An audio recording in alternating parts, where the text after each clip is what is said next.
Onyeka yakọwapụta ihe eme o ji wee dị otu a. Ọ dị mkpa ka ị bịa bido Onyeka bido na-asị gị ọ dị mma n'ihe gbasara ya bụ ihe anyị na-ekwu maka ihe gbasara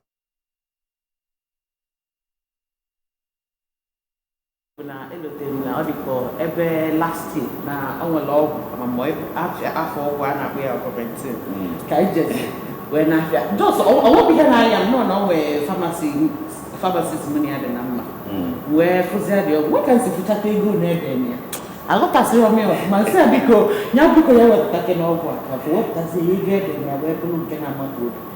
It even made me made a post na Chineke mkwana ka ọya dị otu a ya m need this particular job olu na ajụ m wee bụrụ kedu ihe eji wee ama m eziokwu na ekọnọmi ya nwee ka ọ dị malụkwa na anyị afụgo ọnọdụ naira n'ebe dọla na foreign currencies nọ mana ọnya ka ọsọsọ nwee other factors ọzọ na-etinye ifu na ọnụ ahịa na-ele ọgwụ na ọ karịrị otu ọ dị. Ndị ọma na-ege ntị nne onwekwa ife ọzọ na-abụrụ ndị akpọ ha bụ isi sekpụ ntị ọdụ enwe ndị ọzọ su ya mana isi sekpụ ntị bụ na forex dollar because ọ dị unfortunate mana n'obodo anyị taa 95% of finished ọgwụ anyị na-anwụ anyị na-esi mba ọzọ ebuli ya bata n'obodo a 95 5% anyị na-eme onwekwa nke bụ onwe ife anyị na-akpọ na pharmacy anyị na-akpọ ya API ya bụ active pharmaceutical ingredient ya otu paracetamol dị paracetamol a na onwe ya ọnya bụ dị isi sekpụ ntị active onwere active anyị na-eme n'obodo a so 100% active ingredients anyị na-ebubata ya ife anyị na-eme bụ condiment ya ife eji wee support ọgwụ o wee bụrụ a finished product.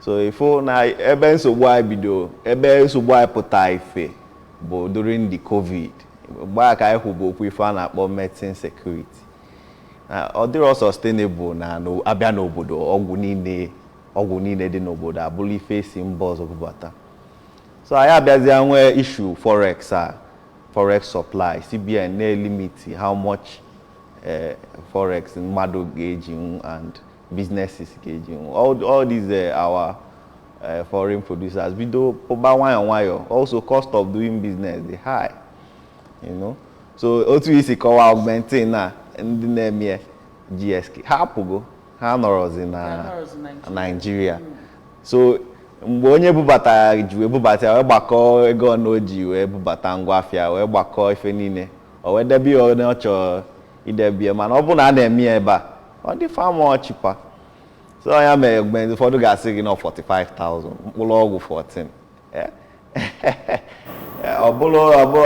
ọ tọrọ ahụ mana ọ tọsịrọ because just like we said na mbido onye dị ndụ ga-akpata ego onye dị ndụ ga-adị useful to the economy when people cannot stay alive kezi ka e ga-esi mee ka m bee ya otu a tupu anyị agaba n'iru anyị ga-agbatugodo obere dị nkịta ka anyị wetala n'ozi ọ bụ na anyị ji ya taa anyị agaba n'iru ịkọwapụtala ihe niile anyị ji maka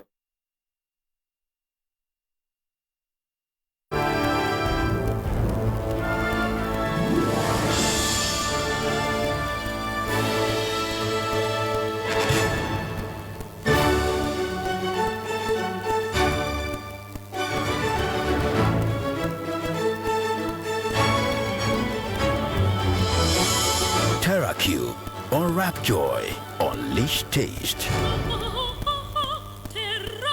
Ready for school? Yes! My champs, they use energy at school.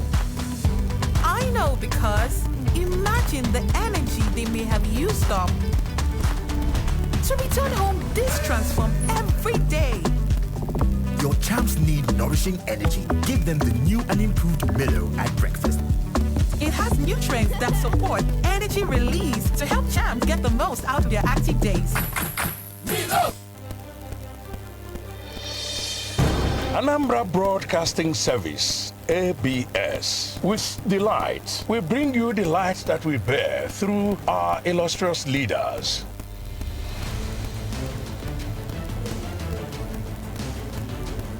Our icons,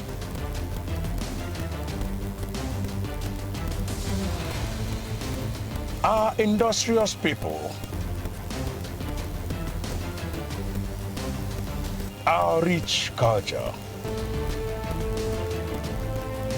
our places of pride,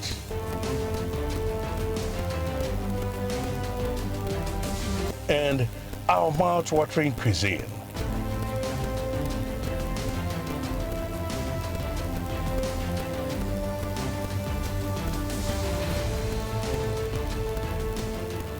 With unbridled professionalism and renewed tenacity, we serve you real-time news, information, entertainment of varied genres with unfettered reach of your clients and customers. AB. Ready for school? Yes! My champs, they use energy at school. I know because imagine the energy they may have used up to return home distressed every day. Your champs need nourishing energy. Give them the new and improved Milo at breakfast. It has nutrients that support energy release to help champs get the most out of their active days. Keke, why Johnson drop? After 2000. Hey, wahala. Keke, I don't think you carry me go London or now. Why Johnson here? 2000 because this is where I get my tax money from. I don't be taxed. Who they pay tax? I used to pay government tax. Hey. You know they pay tax. What be tax, I beg? Well, I used to pay government tax every month. This money they pay me now, I will come out my tax money from. Because that tax what we pay. And that money government they use, they develop our state so that our state will be like another state. I enter 1.5, let's go. Because the government has reduced our money to 10,000 naira. Let's go. 1.5. Now wow. May you try to pay your tax. So. My people, when I don't hear them, now today I dey hear this one. Me I get boutique where I dey sell something. He said when you pay your tax, the government will beautify our state and the roads and infrastructural development will come into our state. Make me try the state tax. As for me, once I get to my shop, I will head straight to the tax office to clear myself so that our state will be taxed. Because better food na money filamo. This message is from Anambra Broadcasting Service, ABS. In line with its urban renewal agenda,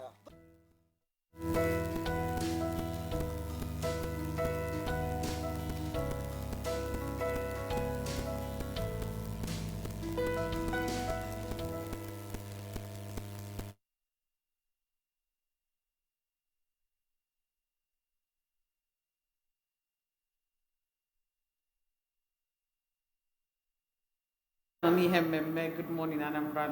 Oh my God, you're also near Lai Afiabu Josephat Obasi Nze Eze Chinedu, immediate past chairman, Pharmaceutical Society of Nigeria, Anambra State Chapter. Nze Norine. Thank you.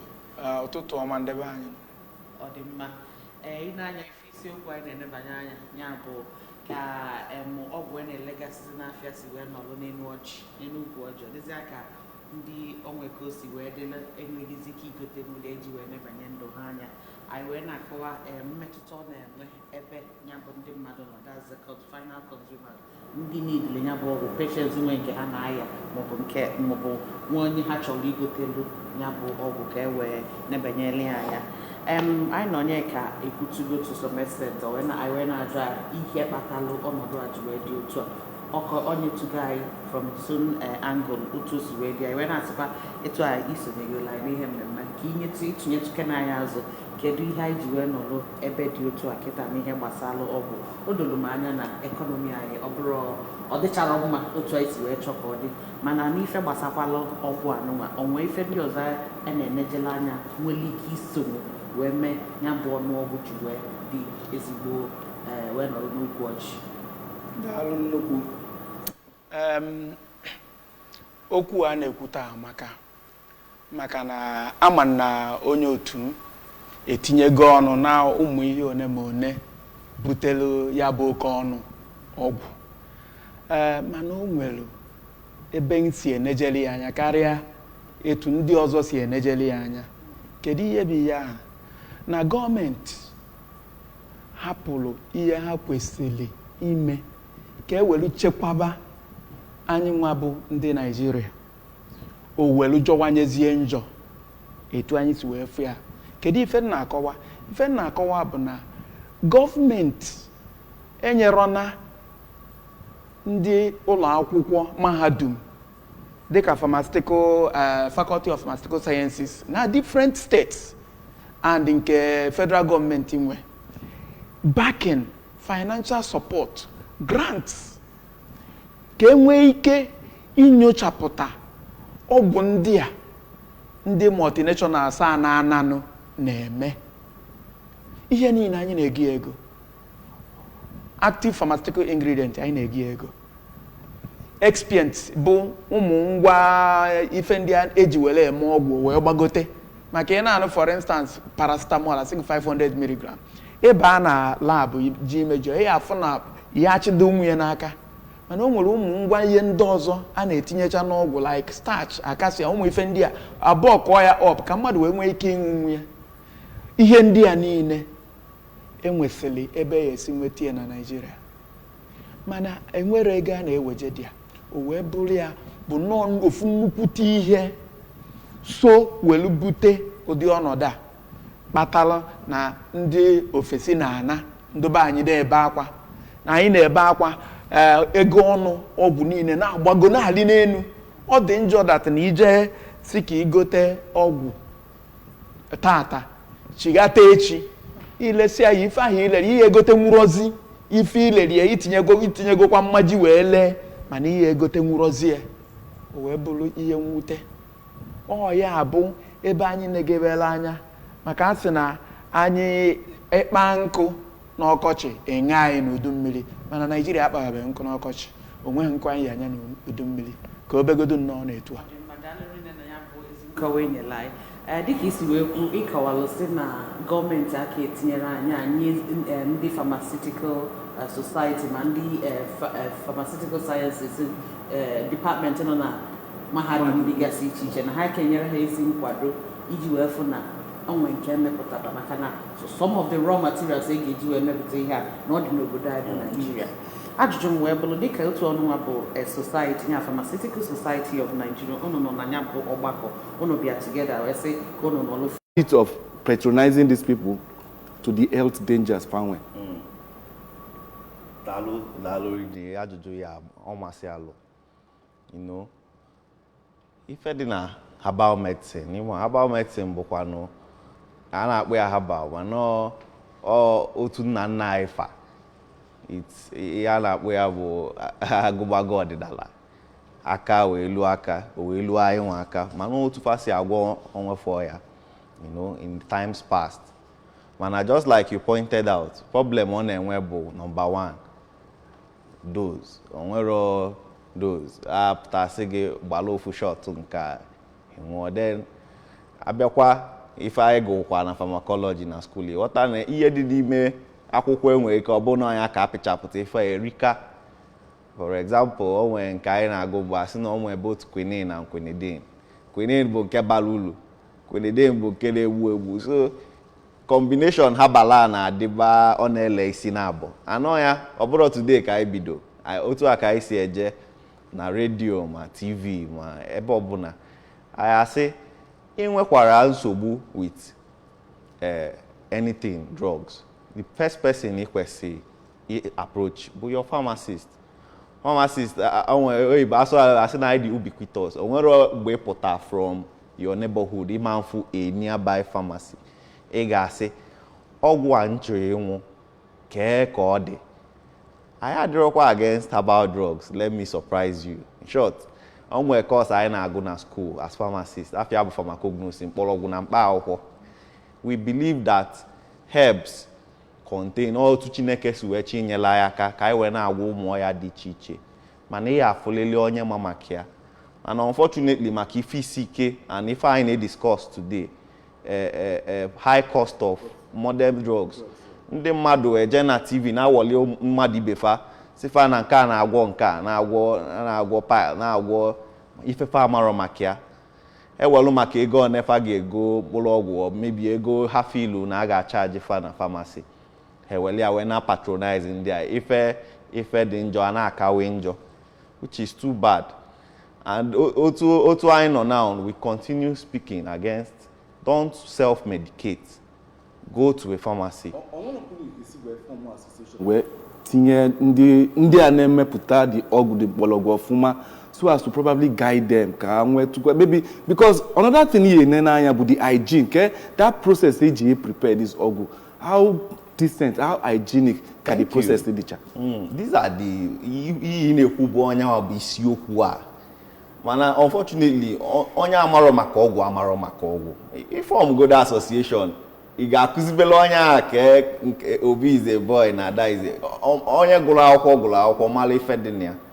The truth bụ na ebe a ka anyị need enyemaka state government. I know a lot of quackery going on in this state. And ka ntụnyekwu n'azụ ha na-use kwa ma radio ma TV when I advertise different types of drugs, making spurious claims if a farmer makia. So I know about the issue.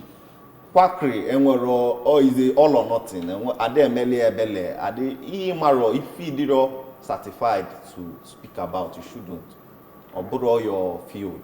So they should be eradicated. I know I'm a state government committee against fake and unwholesome drugs.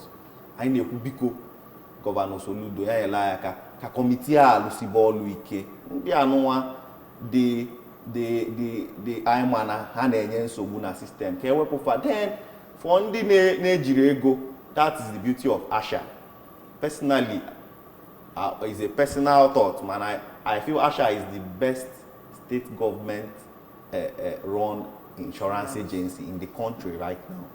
12,000 naira. 12,000 naira. You register for a whole year. You have access to all pharmacies. Pharmacies. I know na Pharmaceutical Society of Nigeria. 95% of us they registered with Asha. Na-enye drugs with although no more challenges. Yanka abu akụkọ ya akọ ụbọchị ọzọ. Mana still, this is a solution to ndị aka esiri ike, ndị non-minimum wage, rather than engaging all these touts, hooligans, ma ndị na-ele ọgwụ n'ụzọ. Ma ndị na-anọ na park. Si na ha na-agwọ HIV, mago, ma ndị na-anọ na park, my brother. So onye ọ bụ ka ọra m otu a. Madam nne na ya bụ okwu ikwuru. Ka anyị na-echeta ebe ị nọ nze. N'eziokwu n'ihe gbasara ọgwụ adịzi oke ọnụ n'afịa. Nghọta na ụfọdụ na-abịazi gị na-enwe alternatives to this drug apart from the herbal. Yeah, I can ekwukwa maka orthodox medicine, some of it is apụta. For example, dịka bọsị nkọwalụ nke augmentin na when I was shouting, the pharmacist sim na-enwe other alternatives. Otu aka ọ wapara m na ihe gbasara like ampiclox. Anyị na-eti mkpu na nke anyị mabụ bichan na-enwekwa other alternatives. Yeah, ajụjụ mbụ ebulu because these are the ones we know, and to me ọ bụ na ọ bụrụ nke enwere ike ị na-asị m ọzọ mara aghọtasị ya maka na nke a ka eji anyị bido na ya. Ajụ m nke anụnwa all these alternatives enwe are they the real deal? O ezigbo ọgwụ ka ha bụ ka ọjọọ maka na ego adịrọzi a na-ewetazi ofu ihe ikonuko etinye asị ndị mmadụ mụba na maka na nke ọzọ galazi nnukwu ọgwụ. Daalụkwa erinne. Ajụjụ a na-ajụ ebe a ihe o ji atọ m ụtọ ọbụla n'ọkọ ha malụ. Enwe ife anyị na-akpọ generics. Ọ bụ na enyochapụta ọgwụ, onye ahụ nyochapụtala ọgwụ na patenti ya wee riwe uru dị na ya maka afụfụ niile na ọtalụ were nyochapụta dị ọgwụ between 18 to 20 years uru ya ahụ akwụsị. Every other pharmaceutical company nwere ike imebe ọgwụ ahụ. Ọ ya kpatala abịa esi na ịchọrọ Bisham Ampiclox, asị gị na enwekwala other brands, other generics. Kedu ihe ọ pụtara? Na ihe ahụ Bisham Ampiclox contain ka ọ contain same. The only thing difference is na Bisham Ampiclox they manufactured by you, and for instance another Ampiclox is manufactured by me. Yes. Onwere ihe ọzọ dị iche. Then ife ndị ọzọ zi bụ ụmụ ngwa eji emie ọgbagote. Ọ ya bụ ihe dị iche. Inwe ike ọ bụ na starch lulu gị aka, ọ bụ na akashia lulu m aka, mweli ewelu mee ihe dị. Mana ihe dị mkpa bụ active pharmaceutical ingredient nke aha na-alụ ọrụ nke aha eji maka ya were achịkọta ụmụ ngwa ndị ọzọ. So ije n'ebe a na-ele ọgwụ ọ bụ pharmacist na aman ịbata ọ ga-agwa gị na bisham dị ya na ndị a niile dịkwa ya and na ha ncha na-alụkwa ọrụ etu o kwesịrị maka na majority of them na-aga processes of authentication, quality assurance by NAFDAC. We still repose confidence in our NAFDAC because they do a whole lot of job. So that is the issue, and that's why distribution of drugs is very important. Na ọ bụrụ na eme ya in a professional way, ọ ga-amagbu onwe akwụsịcha ụmụ afịa ọgwụ ekwesịghị ka a na-ele ya n'afịa. Yes. Ekwesịghị ile ọgwụ n'afịa. Ọ bụrụ na ịbanye n'ebe n'ọgbọ ọgwụ ihe ekwerozi ọgwụ a na-ele esi ebe ahụ bute mana ịma ihe merenụ o nwere ihe anyị ya emenwu. Even your organization. O nwere ife anyị ya emenwu maka na ndị ọ dịrị nwanne anyị nwaanyị budora chọrọ ka o mee ihe dị ya anọdụ ya na sikpo ya ọnwụ mee ka ịchọ na ọwa ọkụrụ maka na ije ebe ahụ ifu ebe a na enwelu ọgwụ nwere condition because ọ ife na-aba n'arụ ihe ajụ onwe gị ọgwụ a na-ekwu ọkwa ifu nri anyị na-eri ebunye gị a plate of food how big it is a na-agwa gị na something so infinitesimal for you to hold na ịṅụọ ya na o nwere ike nye gị ndụ ma ọ bụ gbuo gị egbuo. It's enough reason for you to know na ebe a dọbara ya na etu esi chekwa ya dị ezigbote mkpa and ọ ya bụ ihe mkpu a na-eti mana onye nọ n'akụkụ most establishment government establishment na-afịa no economic viability of a state mana it affects ya ka anyị ji ekene Soludo maka na ọ bịago mee foundation ebe a ya ebuje ya bụ ọgbọ ọgwụ ka ọ bụrụzie etu mba ụwa si wee wepụta ya esi wee na-ekesa ya bụ ọgwụ bụ nkesa ka a na-ekesa ya. Ije kwuo na a good pharmacy ị ga-afụ na a pharmacist bụ evangelist etu o ya esi gwa gị okwu ọ na-agwa gị okwu ọ bụrụ na ọ ka igote data ọgwụ bụ mkpa ya mana ọ ka alụ dị gị jee na ụmụ kwaksa jee na ihe dị o nwere mgbe ya abatara nke pharmacist ịkọchala ya na onye go placebo bụ ihe enweghị ihe ọbụla nweghị active ingredient ọ contain ịṅụọ ya ịnaba because na ọ ma na onweghị ihe na-eme gị na o nwere ike ọ bụrụ stress condition ka ibu bịa ịkọchagoro ya ihe na-akọrọ ya ọ mara na onye enwe ọkwa na ihe na-aya ya mana ọ bụrụ na onye ego ọgwụ mentality ndobe anyị ya jikwuru jee na nke ejecha onwe ha ọgwụ onye rie na onye amaghị ihe ọ na-eme i were ofu ọ bụrụ vitamin C yes and ọnwụ ya ọpụta ịchọ sị na ọgwụ ahụ nyere ya na ọ lụrụ ezigbote ọrụ. Kedu ihe na-akọwa? Ihe na-akọwa bụ na professionalism nwere a lot to it. So ọ ya bụ ucheki ụmụ ihe a niile efu ebe ka mmiri si wee gbalụ and ọ bụ na gọọmenti bịa nye aka n'ihe a niile maka ọ bụ na ebuje ife a na ọ bụ ebe a chọrọ ibujie ifu na gọọmenti ihe na-eme ka even much more money ndụ ndị Anambra adụrụ ndụ Naijiria adụrụ because na Naijiria niile bụ ọnịcha ka ha na-abịa ego ọgwụ. Apart from the fact that the Quebec state government gave Jazafia or the Kewe regulations and things, then the again Ajujo na Jobo, can do here only na borrow a pharmacist to gauge where we is not import drugs from outside the country. Good. Ajujo Gamaka. Onwero name importation of drugs genuinely. Abro licensed pharmacist KGM. Wow. Yes. Genuinely.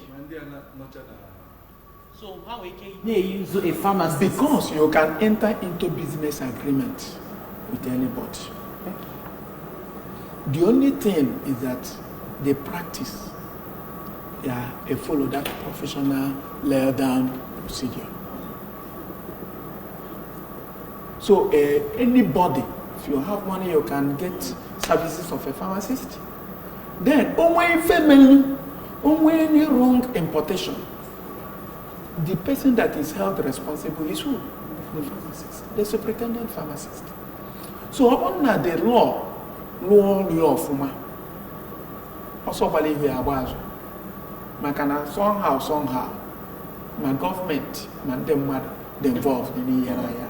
And ị ga-ajụzi onwe gị bụ enwere lots of jobs on a hybrid kịta na-enwere nọmba man trace nwe ọbụrụ osiro na Tinkan Island, osiro na Wharf bata ebe ka ọ dị ka o si abata and onye nwa mee drug, just like Nzeku, very important, drug distribution. Onwe ebe anyị na-ejezi now with NAFDAC na ọgwụ ọbụla land na Nigeria ga-enwe unique code if anyị na-akpọ ya bụ traceability. And otu a ka ọ dị na mba ndị ọzọ ebe ife na-ega ọfụma. You cannot, ịma ji anya gị na-abụ fụ ọgwụ ọ bụ na ịdị your license to see drugs. And all because na every single product batano where tin, you can trace it from point of entry to the last person on the ogo. And that's the beauty of it. And Yenina can only happen when everywhere they organized. You must distribute within the guidelines. I gonna store ogo where it should be stored. You have stack gidi ogo alone na selling million na mo ya hita na eme. Oya amuzi ogo ya odiko nwere ọ na-alụ. There was a time I say I won't call the products, but no products ndị nọ na labor they use. Achọpụta na ife nọzi n'ime ya bụ 20%. Mana ọ bụrụ na mgbe emeli ya no otu aka ọ dị. And these are challenges. So nwaanyị nọ na labor ị na-agbazi ị na-agba ya 20%. Chọpụta na ị ga-agba ya 3 or 4 ka ọ wee nweta ya. So these are real time and on affect the lives of people every day. Every day. Now, all these regulations and all that, are they applicable to all these? Should I know? First, I have one year drug. I bought her supplements because these days I know is an era of supplements, especially I say beauty supplements for you to look, your skin to glow. You have to take this, and take that. In Ghana, some of the shops and cosmetics, you find a lot of them at their shelves. Yes, and people are selling it. So I'm still asking, or not or the pharmacists. The drugs, cosmetics, food, no under NAFDAC, and all purely an area for pharmacists. So people are really the problem bona Ibiana cosmetics now is almost like a all commerce affair. Let me give you an instance. Someone had them for on Facebook yesterday. A lady on Facebook a drug for slimming. Eba ka abuse and the che taro. Okay, yeah.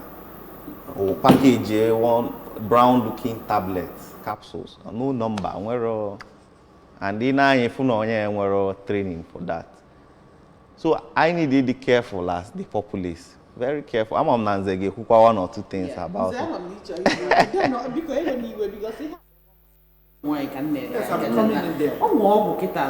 don't know. Manogwa, almost everybody now and boric acid. Because I need you to throw more light on this particular drug because people are abusing, buying it, I want it on a one corner, and people that are telling you no, they're not even in any, not the medical line at all. For the women have school, they didn't even see the 4 walls of university, but they are the dealers of this drug, and they are patronizing them. You see them, a theater and cup like this, and they're saying you 5 for 1,000, 10, 2,000, as the case may be. Because I need you to talk of that. Can be dogodo na supplements. Okay. You see, the nsogbu enwelu na Nigeria. Ekwubugo knows it from one place. Na nkis, when you go to a cosmetic shop for drug supplements, because supplements are drugs, or the dosed. Mana, because my manpower to regulate these things, and with shortage of manpower, like PCN, NAFDAC, with serious shortage.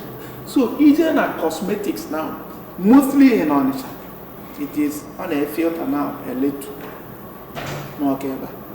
hygiene and cosmetics and provision store. Half of it now, but drugs can. If you butter provision and check you, man, on your wife and ever walk or down. You see about if you ever stock drugs. So regulation is the problem of the nation. Insincerity. And it is affecting pharmacy profession. And let me say this. Let us not look at the economic viability the nation or the state will get from drug. Let us look at the detrimental effect of misuse and abuse of drug.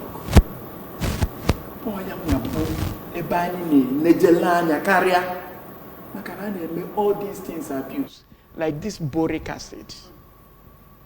It is abuse. Any drug in a mad with way, production date, expiry date, method of administration. But you see the boric acid, 18 years and 1 cup, and if you try to explain to them that this is not the procedure, first of all, we need to find out, because all these drugs are metabolized in the liver. Imagine you're taking this thing, just like quinidine and quinine. He said, you're taking all these things, and it's getting to your liver. And if any mekwabona, oje na liver, ojirinwayo, nege tosi the liver, at a stage. As again, we go hepatic issue, hepatia, because of a gradual destruction process. Because you are taking something that the body should not take, or something that the body should take at a minimal dosage. But because just like that boric acid, just the abuse is like the abuse of tramadol and so many of these drugs. Break, and we'll come back and then continue from where we are posting now. Kaigagodo, Kaimalogodo, Indi Nona street, Ihane Kupute, Bastara, the cost of drugs and the effect of it. Because I'm not sure.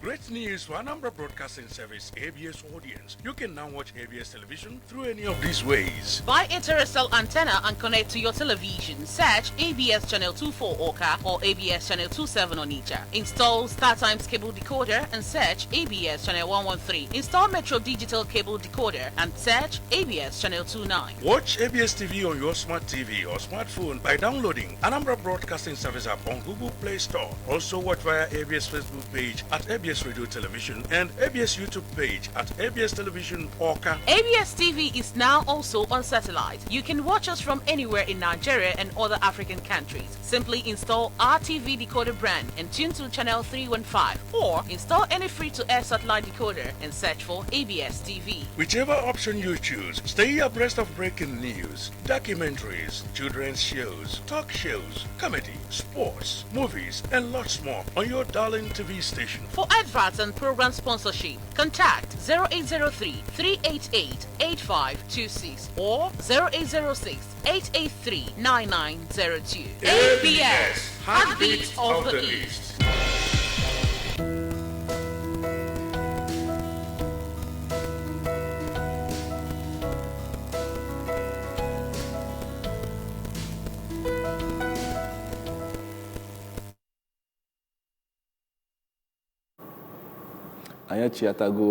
I can equipute ihe gbasara the cost of drugs in the mafia, and we still have with us here ndị na-ekwupụta okwu nwa ka o si wee dị very very important, Nze Kanoeba and Onyeka Obidiegu.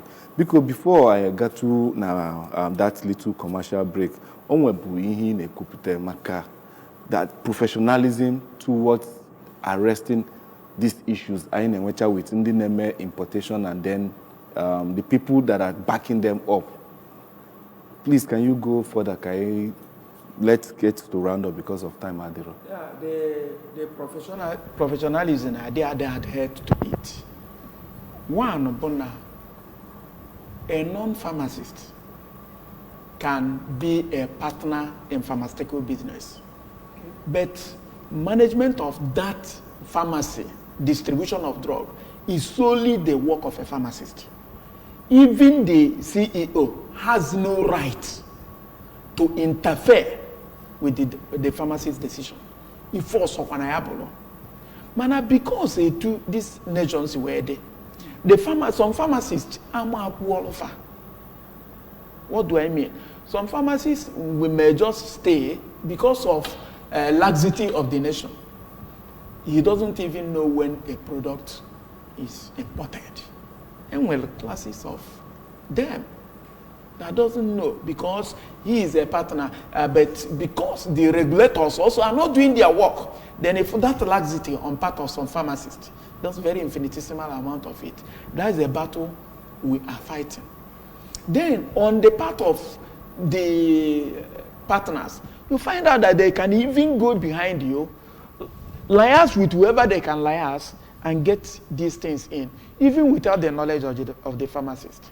Now, the regulators. Is that not going to jeopardize the certificate of pharmacy? Yes. If the regulators are doing their job, the pharmacists will sit up. Some of these pharmacists will sit up.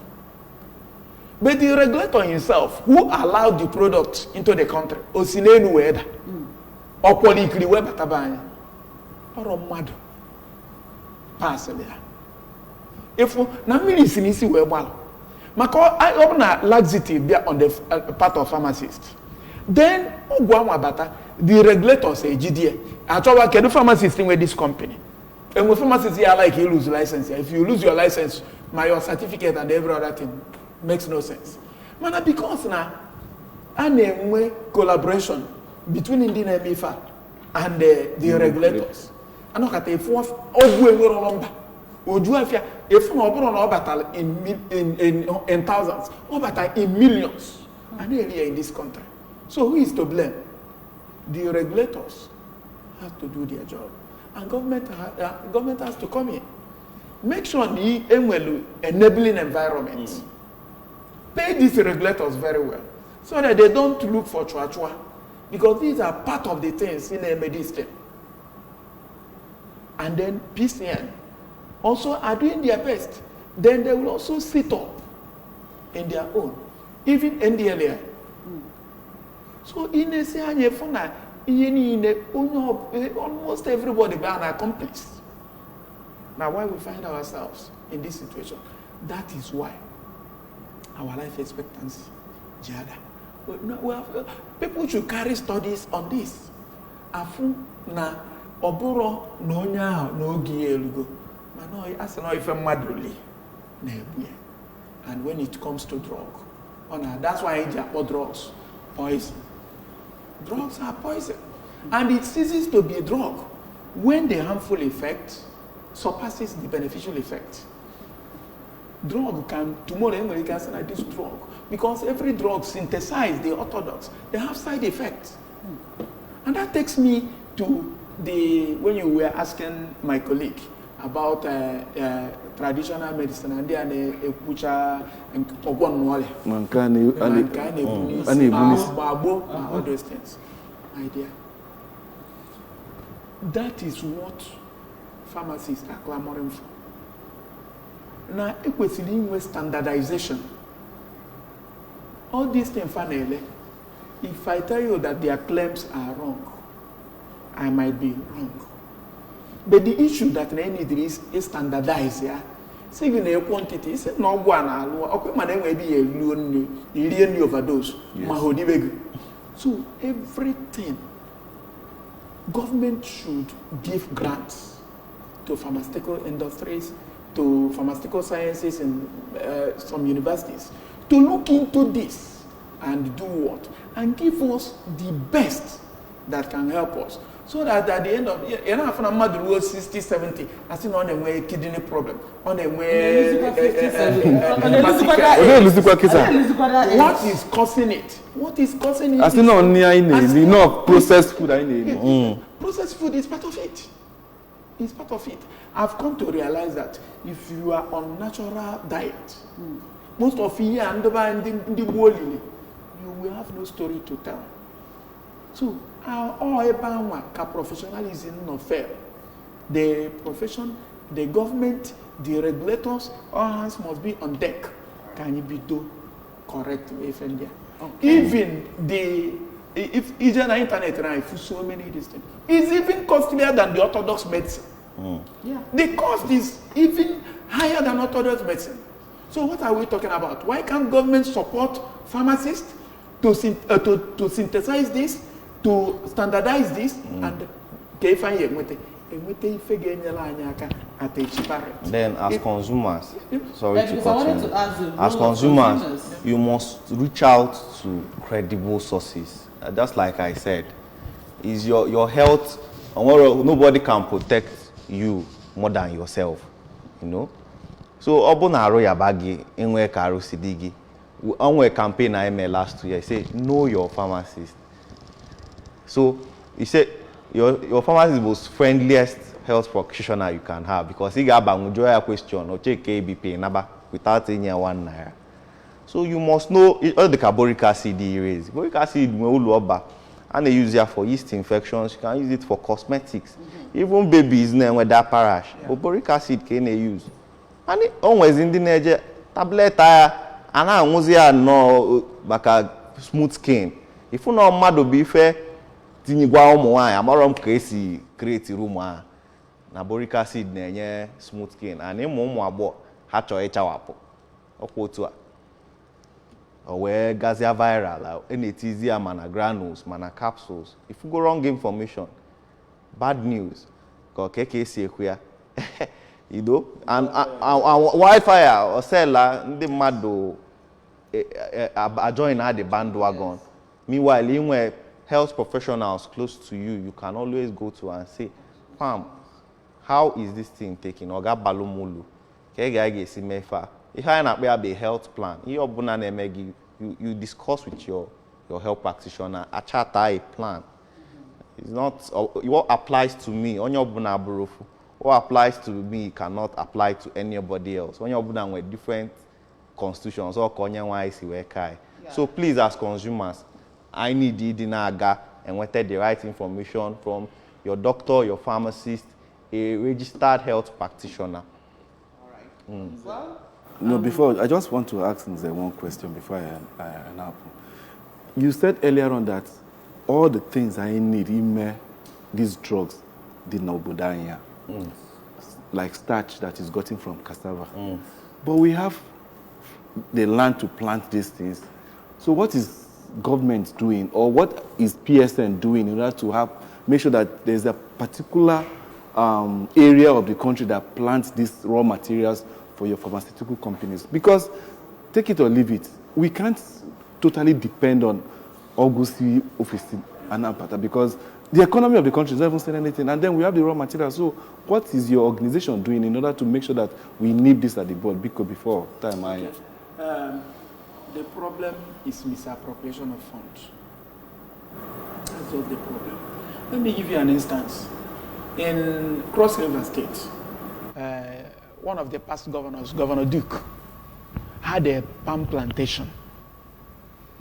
That palm plantation is one of the economic boosts other governors in Abata. Now, imagine that government votes money to, cultivation of these medicinal plants. And it becomes, or government champions it. If they don't want to plant it, champion it, let's have the availability. It is so funny that, sometimes we have an importing toothpick. I hope you know. We are importing toothpick. But we have all these things. Why don't you make provision? In our profession, if you take care of the symptom and you don't take care of the causative agent, you have done nothing. Let government make provision of these natural resources from where we can extract these natural and herbal agents that will help us solve our problem.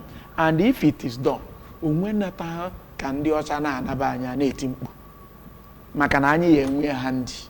Ena and Anya name guy because Nani will.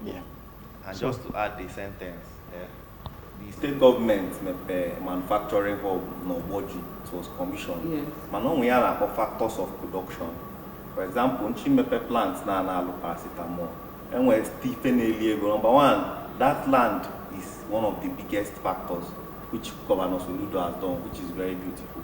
Secondly, you have to provide power.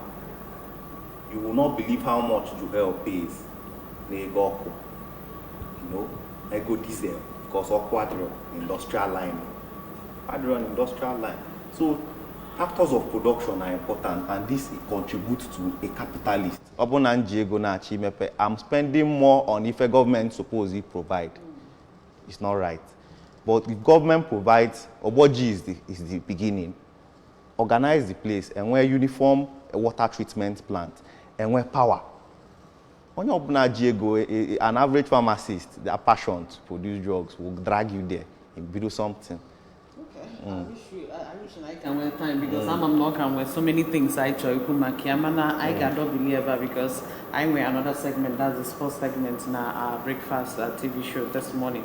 I want to say a very big thank you to both of you for joining right this morning, and you know, just like my colleague said offline, that we all the guy as a student never now more for this morning because we learned a lot, and I know now if I don't get live more then they lie me who knew about one or two things I grab, especially self-medication and all that. And now ego go the conozine kaya lives in makia we natural the alternative we have at the end of the day browser I want to suffer the effect. And then on the same note, we are still pleading with the government and some stakeholders because sometimes there are people that have the money but they hear me the enabling environment for them to thrive. So we are calling on everyone that is interested because Basalo is for our well-being, our health is paramount, is important. So let's all put our hands together. So that overall company see obodo fesibia nabaza ayane pesapa na sena nka yekpome biko ndi ba dalo no rinne ni sonye la eba kind of tell this in the no total na sena dalo rinne. Thank you so much for being here. Afambo chidimma oranwa echibu go feel by no gamaka Mo abunu ajuluchuku okawe dalo no.